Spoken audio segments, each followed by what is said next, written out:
Hello and welcome back. I'm Maggie, the host of our Neighbors Helping Neighbors podcast from Father Joe's Villages. If you'd like to learn more about our mission, please visit neighbor.org and follow us on social media at Father Joe's Villages.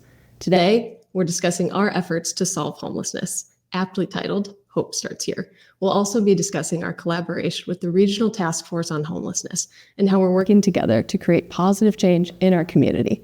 Speaking of the Regional Task Force on Homelessness, joining us today is a returning guest, Tamara Kohler, the CEO. And as always with me is the president and CEO of Father Joe's Villages, Deacon Jim Vargas. It's good to be here. Tamara, thank you for joining us. I'm so happy to be here with both of you. Thank you for inviting me back. That's amazing. Yeah. How does it feel to be the very first returning guest to the Neighbors Helping Neighbors podcast? You know, it means I didn't blow it the first time, right? But it went really well. Actually, I'm really honored. I think I was honored the first time. I think this is so critical and important, and no better person to do these with than with you. Oh, I feel the same way. We were just talking about how long we've been in our respective roles, right? I can't believe a couple of weeks it'll be 10 years for me, and you're going on 8. I'm going on 8. 7 as the CEO here, so yeah, partners in crime right here. But critical. I love it. Absolutely critical, even more so nowadays. And I that's agree. why this session is particularly important today. Absolutely. So we may have some new listeners that didn't tune in the first time. So could you give us a little bit of a rundown? What is the RTFH? What is your role there? And what can people learn about it? Well, thank you. As I said, I'm the CEO. We are a small but mighty organization. We have about 30 employees. And our primary role is to be a planning body, but we do so much more than that. We are federally authorized, it's in statute, to be a kind of wonky name, a continuum of care. And what it is a geographic responsibility to do nothing but focus on practices, issues, strategies around addressing homelessness. And we have a very strong community board, of which Deacon Vargas is on, a 33-member community board. I have a 17-member nonprofit board. We teach, train, put funding out in the community, speak to this issue often. Something unique about us, though, is we don't deliver any of the direct services. So we bring the funding to the community and really partner with our partners like Father Joe's Villages to do the important work. We really are that backbone, the infrastructure, and it's an important role, but it also is really important to support our community providers in that space. Right. And you're regional in nature. So while you don't provide services, as you say, it's really the entire region, the county and the city, and all the cities included, right? So, and your voice is an important voice. I mean, yours personally, and as well as the RTFHs as a whole, especially as far as advocacy is concerned. So we love partnering with you. Yeah, well, not only that, we do a lot of policy work. So I have the 18 jurisdictions, but I also do federal work. I do work at the state level. We do work in Sacramento. So all of that comes together in really speaking to what it takes to address individuals' homeless episodes and really lean into those solutions. So advocacy, policy, good standards, all of that is sort of the body of work we do. Right. Thank you. Yeah, absolutely. You know, as two leaders in this space, I'd love to hear, as we talk about homelessness, what do you two think are 2 misconceptions currently about the population experiencing homelessness? You want to go first? Ladies first. All right. I have my thoughts, but go ahead. Well, I think some of the 2 biggest is a belief that there are mental health or substance use issues for every person experiencing homelessness. That is the smallest subset of the population. Many times they experience homelessness first and then will have mental health issues and use substance to deal with trying to stay awake and stay safe. I think that's probably the biggest, but it's also the most visible part of the homeless population that we see. I think the other one is the misunderstanding that people recover from a homeless episode every single day. And it is so unique to every individual. So we have to lean into solving homelessness in a very personalized, unique, individual way. The majority of folks experiencing homelessness experience it for a very, very short period of time. It's connecting them with great partners like Father Joe's Villages that rapidly ends that homeless episode. So it isn't the same people all the time that you're seeing. It isn't just mental health or substance use. And I think that those 2 misconceptions really are a challenge for the public to kind of get beyond a bias or a stigma around it. Right. And with that, before I give you my thoughts to answer your question, Maggie, with that also is the recognition that we need to catch people as quickly as possible, because as you say, we limit the episode of homelessness for them, and hopefully there won't be a reoccurrence of that episode, because when they're on the streets for an extended period of time and they become chronically homeless, it's a lot more difficult. So they develop a whole host of other issues that come into play, and then it's a lot more, not only difficult for them to lift themselves up, but also costly for the community in order to help them. But what I would say is, I'll answer that question, Maggie, by saying one of the misconceptions is that people don't recognize that the reason people fall into homelessness is an economic one. Primarily, it's an economic one. And I say that because when I say that to individuals, it surprises them, because they do think that it's substance use challenges or mental health challenges or a whole host of other things, maybe employment. A lot of those exacerbate the situation, but the reality is that we have found, ever since I've been here in the 10 years, and it predates me, that people are falling into homelessness, especially in this market, because of the economics. It's extremely expensive to live here. And of late, in the last couple of years, with the rising inflation, people who've been hanging on by their fingernails have fallen onto the streets, because when the rising cost of milk and eggs and gasoline and the like, and that's really thrown them onto the streets. We see that evident in our food pantry line that we have here, actually, this facility every Friday, and the line has been getting even longer and longer, cars coming by. And we're happy as could be to be there as a resource for them. That said, it's very sad on the level of food insecurity in the community. It's about 25%. People don't recognize who have some level of food insecurity out there as well, right? So it's very much an economic one. And when it comes to the food pantry, it's a matter of helping them so that they don't have to decide whether they feed their family or put gasoline in the car in order to get to work. They'll have some food.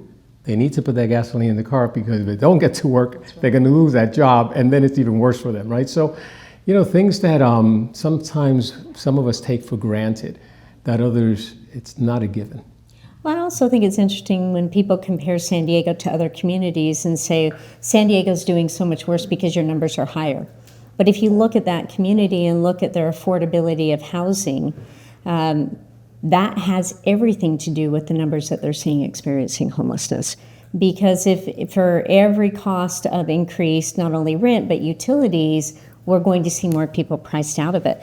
The kind of misconception of mental health and substance use, we see there are a lot of other communities in this nation that have higher mental health, much higher substance use issues, and lower homeless percentages, right? So I think the data also supports it, which is really critical. And the majority of folks, if you have substance use, mental health, even health challenges, are housed, especially in communities where the housing is cheaper. So I think it's a really important distinction that a vast majority is an economic issue first and foremost. And then the longer they're there, the more other issues become more pronounced. Right. So let's talk about prevention and diversion, because that's where that comes in order for people catch them as quickly as possible. Oh my gosh, so much cheaper, right? But it's so interesting when you think in the healthcare system, our insurance will pay for preventive medicine, everything else, so much cheaper when we prevent things. It's so unique in the homeless kind of response system that we have not leaned into prevention, and we've actually said, prove that you need this funding by experiencing homelessness. So it's really been a shift in the last couple of years to lean more into prevention. Those of us in the work have known how critical it is. But I think it was the first time the U.S. Interagency Council on Homelessness put prevention into their priorities around addressing homelessness.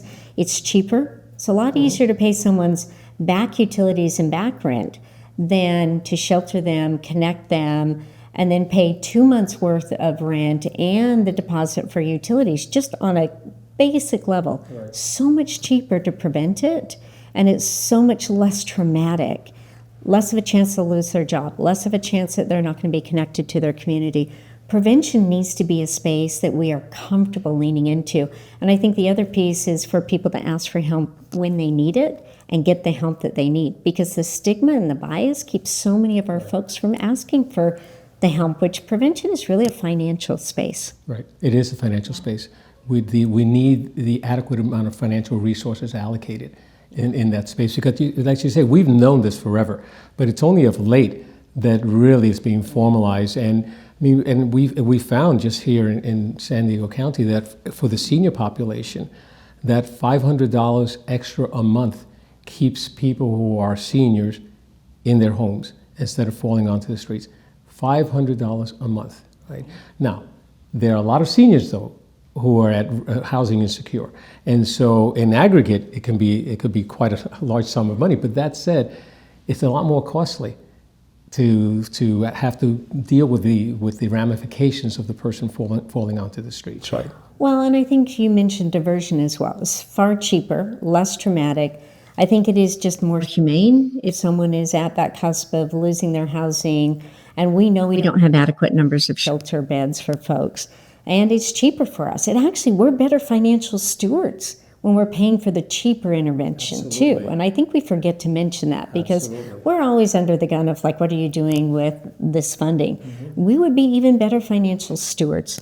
The diversion funding is when someone's crossed that threshold and is literally experiencing homelessness in their car, that first night of homelessness, connected to the system, again, a financial intervention. And I always give this example. If any of us had been late running out the door for something and you're like, where are my keys? Where are my phone? They are in my hands. But when I am in a crisis space or in a trauma space, we don't think the same way. Someone experiencing homelessness is very much the same way. They are not able to problem solve. They're not able to think about who I would call and ask for assistance. So diversion is a conversation with them to say, you know what? Could we check in with family? Could we talk to your landlord? Let's pay that back rent. Were you actually evicted? So many of them leave before they're actually evicted. Where diversion is, again, financial assistance and someone who can walk you through, who's not experiencing the crisis, to problem solve in a really intentional way. It's something you guys do naturally, which is incredible. Well, but very, very important. And the financial outlay can be very minimal. It could be as minimal as being able to contact a family member somewhere else, another city, or maybe even within our own city, and whatever the financial resources, a bus fare or whatever that is, to get them there. And it's not a matter of fending off a problem to another location, because that's not the case. We're very prudent about that, right? And we want to make sure that there is someone at the other end. And actually, sometimes it's the reconcilement that has to happen, right? So facilitating a reconcilement and then getting them connected and checking in at times thereafter to make sure that that still is the case, because we don't want an individual who's fallen into homelessness here to wind up homeless somewhere else. That doesn't do anyone any good, right? But so, when you're right. I mean, it's not a lot of money necessarily. There's some time and some resources that are dedicated, but that's more and more prevention and diversion. We have to do it. And we need to speak about it. So I'm so glad that we're leaning into that space, because if you can change the misconceptions and the bias around it to where people are more comfortable to ask for help, and then lean into financial assistance and connection to other resources like your food pantry, we could significantly reduce the demand that is happening today in San Diego and across the country, but really pronounced here in San Diego, of people experiencing homelessness for the first time. And I think that space is it's why, you do a podcast and hope is a part of it. Because we know there are things that we can do that are more compassionate, more humane, less expensive, but we've got to lean into it, and we need to reduce that sort of stigma that is around folks experiencing homelessness so that they're comfortable to ask for help. Because I think that's the other place, right? I would, ask anyone if they would be comfortable, saying, I'm experiencing homelessness. It's really the first time, and not think that there's going to be some judgment behind it. And I think that's the space that we could do so much more in reducing that. Well, and it's happening more and more to our seniors. We're seeing that. We're having more people who are elderly, who are falling onto the streets, more families. We're seeing more families cross our threshold, which is heartbreaking as well, these little children, especially during inclement weather. It's been cold out there. It's been cold. I mean, we've called inclement weather more often, and we're only halfway through the season, the inclement weather season, than we ever have before. And that's because it's been cold out there. And unfortunately, we'll make an additional 134 beds available by breaking down our 2 dining rooms after dinner, so they have someplace warm at least for the evening, right? But we're seeing families coming come in and these Families kids. and seniors are our fastest growing populations. They absolutely are. And these are working families. I think that's the other piece when people think of people experiencing homelessness, that they're not working, and that we shouldn't be helping someone who's not doing everything they can for themselves. They are working, but many times they are the lowest paid jobs without benefits, rarely getting 40 hours. And if you have one challenge and you miss a day of work, you're not going to be able to pay your bills. So our seniors, our families, and there's sometimes that hidden homelessness. It's not that visible homelessness that most people see, but those are most, I think, concerning and fastest growing of the two populations. And you see them here. We've seen them. One of the things we've noticed when we talk about prevention in some of our affordable housing complexes, and we have a number of them, and we have 5 more in the pipeline, because that's what breaks the cycle of homelessness, right? A home. And so just being able to deploy that housing. But what we've been noticing in the last year, veterans who are not able, within our own respective buildings, not able to make the rent totally, right? And so, what do we do? Evict them? Well, that's not what we're here to do, right? So giving them the extra need that they need for a period of time in order to bridge a gap, right? And linking them up to other resources as well. Because what's the sense of them falling back onto the streets?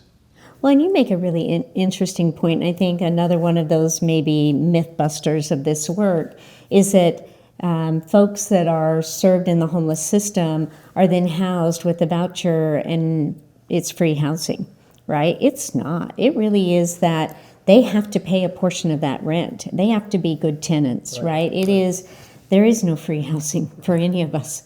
Right, and so I think that that's also one of those spaces that's really powerful, is everybody is paying something. What little bit they have to pay a percentage. So it's affordable. Yeah, it's not free, but it's affordable. And in this town, affordable, it makes a big difference, because market rate is quite expensive. So that makes a big difference. You know what? In our usual style, because when we get together in general, no one can get in a word edgewise. And Maggie, I'm sure, wants to gear us in some direction. No, so you're good. Here we go. Thank you. We've talked a lot about seniors, veterans, families, and the reason we know this is because of the point in time count. And I'd love for you, Tamara, to talk to our audience more about what is that, why is it important, and what are the numbers out there right now? Yeah, I have been, just to do a little bit of level setting, as you said, I've been here 7 years in this role. And there was a time that the only data we had was this really important activity at the point in time.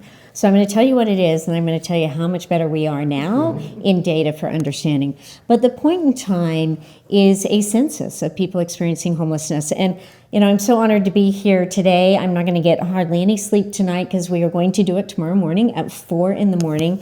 It is a huge activity of going out to the streets and engaging with folks experiencing homelessness. It takes 1,600 volunteers because we, as you said, we have the entire county, 45 deployment sites. We do it with a mobile app, so we're able to capture that information.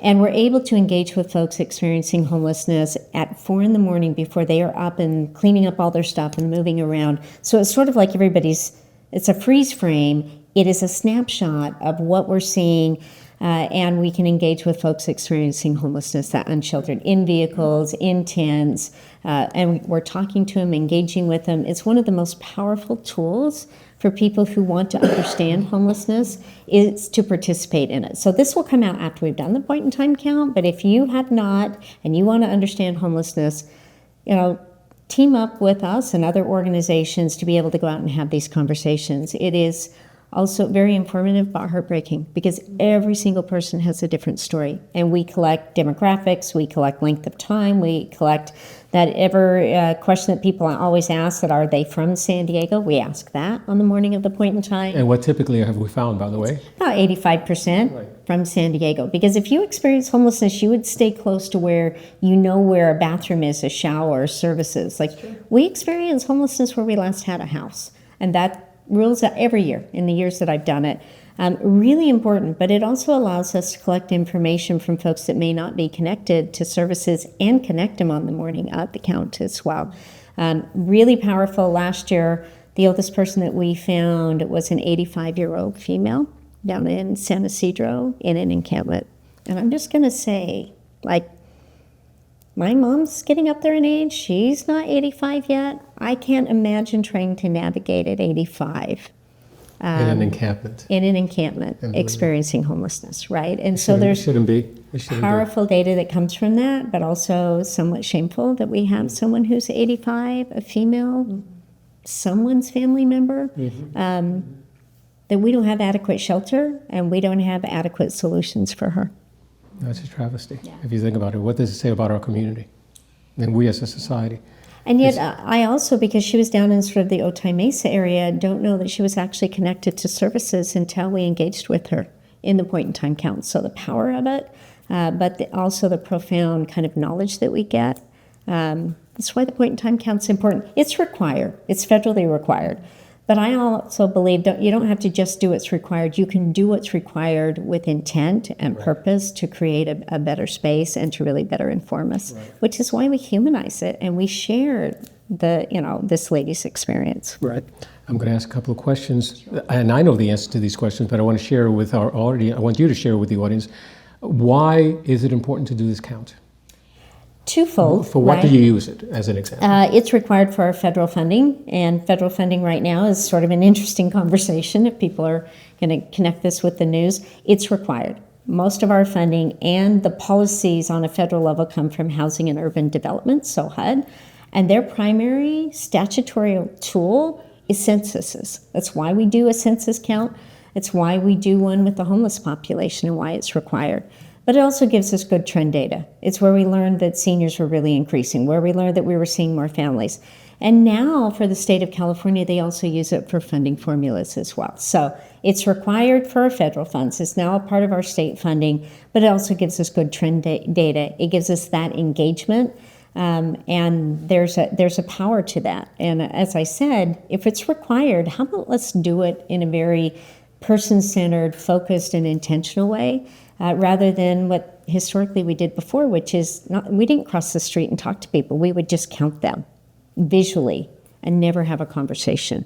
And I think that I'm just so proud of San Diego that we do that we care enough that I can get 1,600 people to volunteer at 4 a.m. To go out and know that they are going to be speaking with someone experiencing homelessness. It's a powerful testament to why I have so much hope and confidence in San Diego that we still have a fighting chance to reduce these numbers and get our arms around it. Right. And you mentioned trending, and that leads to my other question related to this. Someone listening and saying, you can't possibly believe that you've counted all those who are homeless. So talk about that. Yeah, that is not we never profess to say we counted everybody. It is a snapshot. Anybody who's taken a family photo, and if you have a big family, my husband has, 9 children, so there were 13 in his dad's family. You're never going to capture everybody. You're never going to get a picture. Usually you've got all of the nieces, nephews, grandchildren.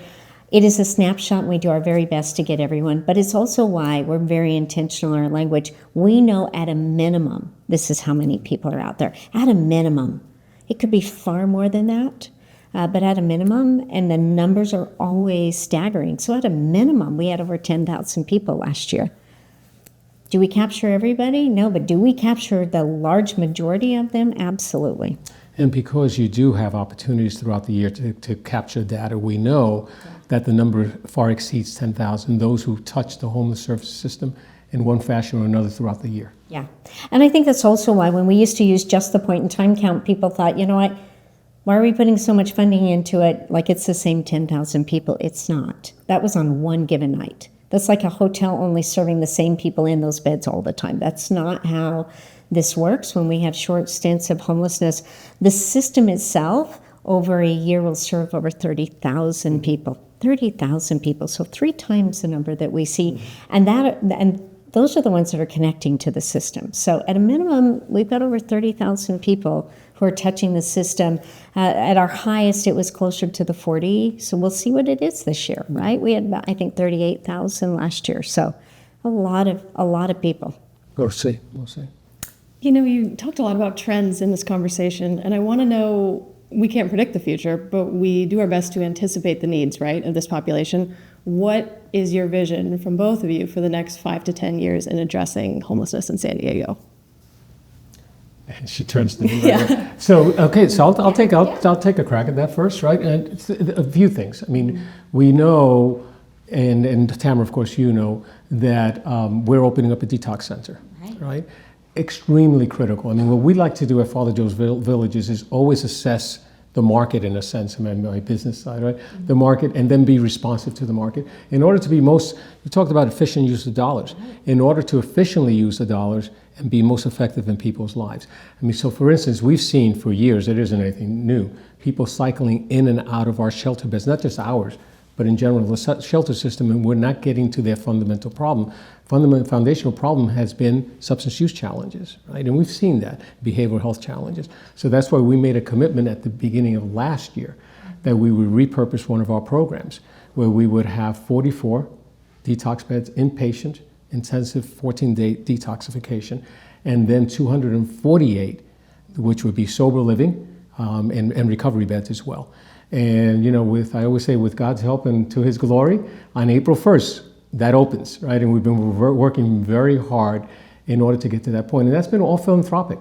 It's not government funded, just the remodel itself was $1.5 million. We went out to our donor base.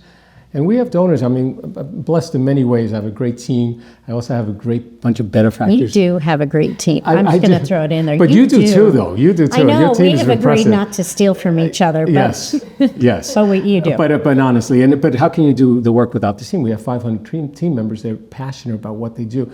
And we went out to our dedicated benefactors who really believe in what we do. They see the difference we make in people's lives.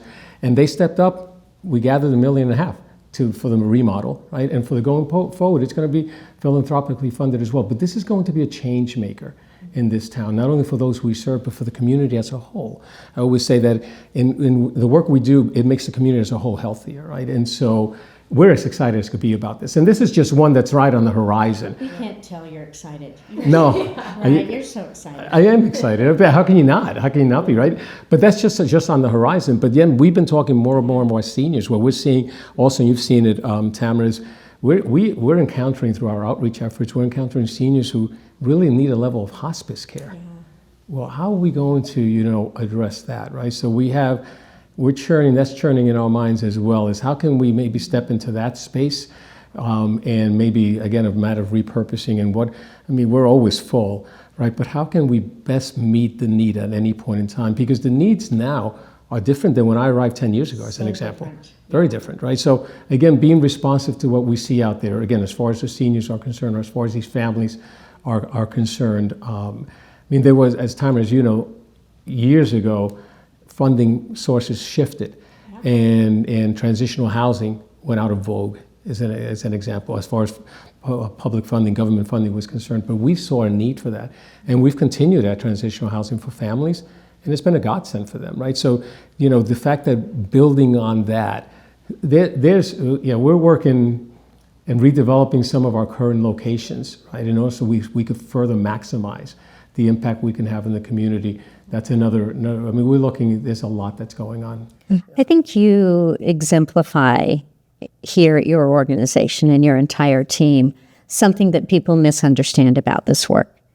The belief that we are just continuing to do the same thing without making any changes, and we're not responsive to concerns or changing population. And I think that people say, doing the same thing over and over without different outcomes is what homeless systems are, and that is not true. When you said, where will we be in 5 or 10 years, I hope that we have made some substantial changes in people's bias towards people experiencing homelessness, so they're able to ask for help earlier, that we're doing more prevention, but even beyond that we have a more nimble system that can respond to the needs that we see. It takes us so long to build anything, and what we built is based on what the population was when we were designing it and thinking about it, right? So being more responsive to what we see in the trends.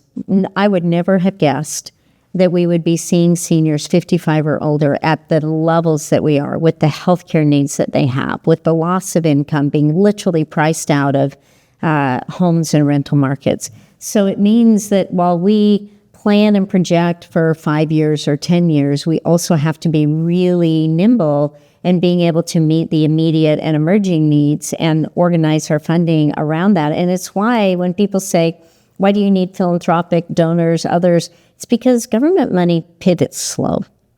And you need those investments, which are so critical. And we need, providers that can really lean in and see and follow those trends. We are fortunate and are trusted to collect the data on the homeless population. So we talked about the point in time. We also collect data every day from organizations like yours. We put out a monthly report and have now for a couple of years that have showed the demand. And, it was just until the last 2 months that we saw more people housed each month than were experiencing homelessness for the first time. But I think that's also part of the reason we put out that data is to help people understand how under-resourced the system is and what the needs are, and to really humanize it. How many of those folks are seniors? How many of them are families?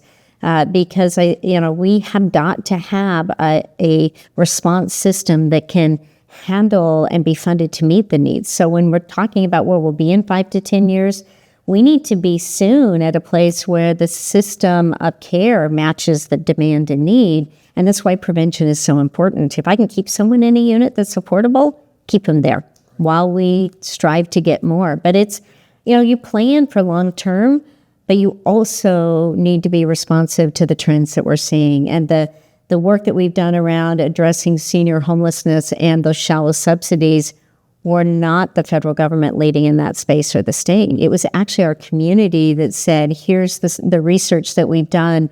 This is what we need to do, and have been willing to test some of those assumptions with some funding from the city and the county. And so I think we also, as we plan down the road, can make really intentional community level decisions to address it as well. And I think that's the space we have to be in. Plan for the long term, but be responsive to what we're seeing today is how we have to address homelessness, because it's so unique and the experiences are, it depends on the market. It depends on trends. It does. And there's frustration out there. You hear it, right? We hear it for sure. People feeling as if we're treading water here. We're not getting anywhere, all right? Again, the numbers that you put out up until recently, and I'm hoping that these last 2 months, it's a trend, upward, right? That's my hope, right? So that's it shows that it's getting better. My hope and my prayer. That said, people see numbers like that, right? And they've approached me and said, well, why are we even bothering? It seems that what we're doing, none of it is working. People, and that your report, by the way, I never mentioned this to you, but your report was the genesis of a report that we started at about the same time. It was on the heels of yours, that we called the Compassion in Action Report, and Maggie knows it well. And because I turned to my team, I was getting so many people approach me saying, we're losing this war. And I said to the team, I said, the public also needs to know that there are miracles happening each and every single day, because they see these numbers, and the numbers are the numbers. That's absolutely correct, all right?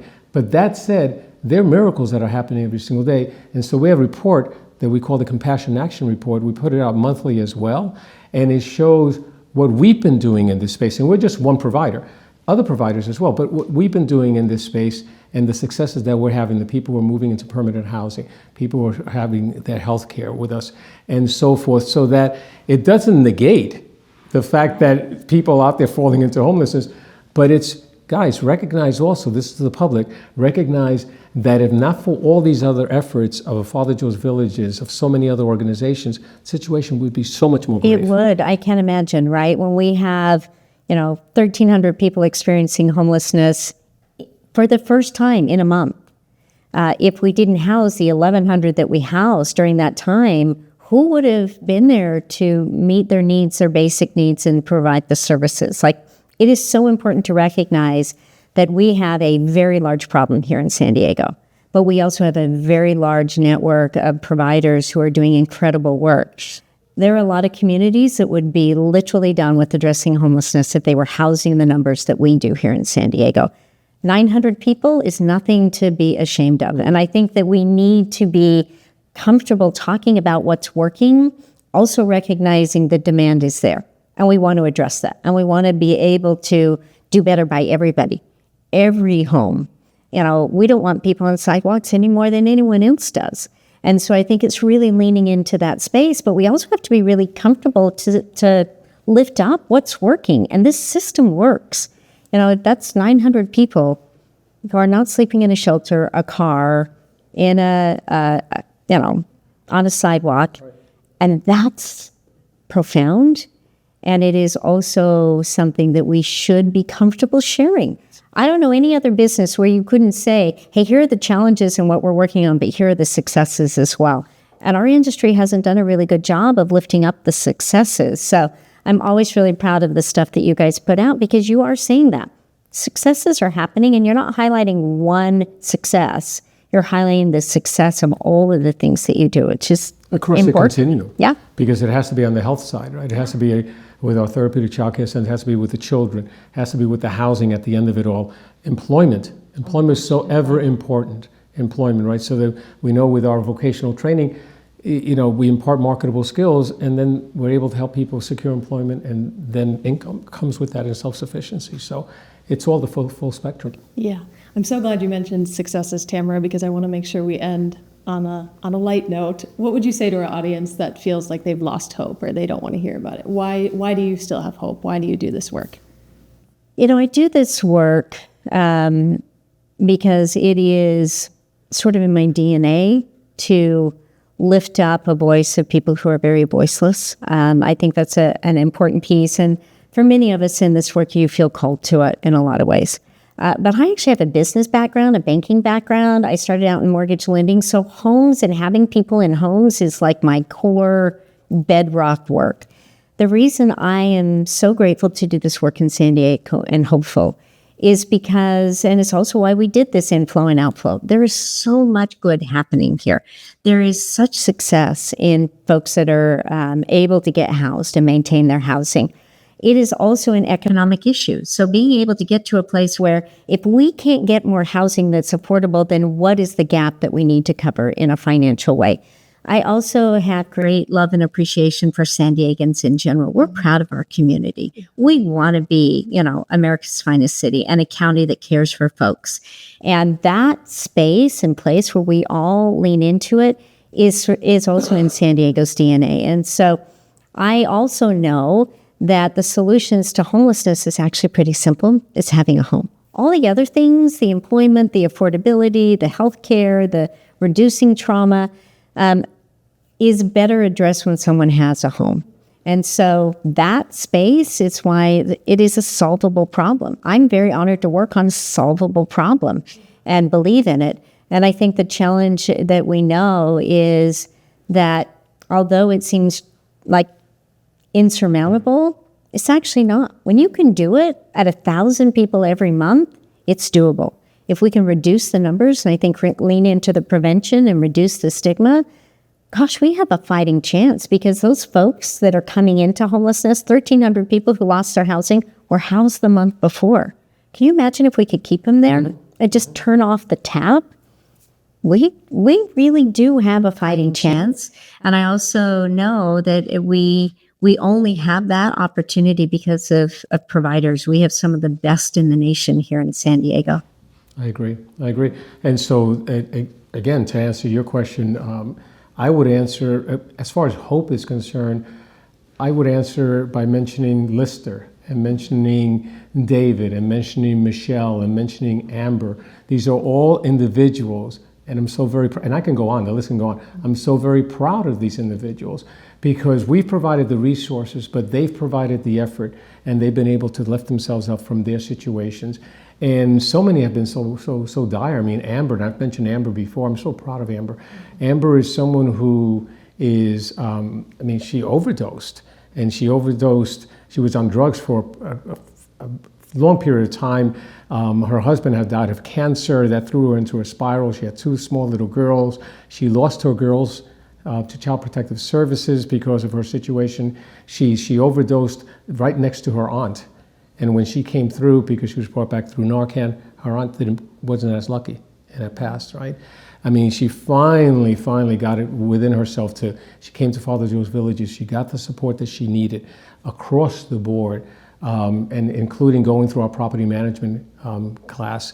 Graduated, is a property manager, is it has regained custody of her children, of her two beautiful little girls, right, who were helped through the Therapeutic Child Care Center. And now we're in the process, and I'm jumping the gun a little bit, but I feel very comfortable doing this. We're in the process of inviting her to serve on our board, because she has that lived experience, which is so profound, right? So proud of Amber, right? And she has such a great disposition, right? And there's so many of them, but I can go on and on, right? That's what gives me hope. Recovery, right? People recover from homelessness, they recover from health issues, they recover from substance use, they recover from loss of job, if they have a place to connect to all of this. And I think that's what's so hopeful, and people don't connect the dots.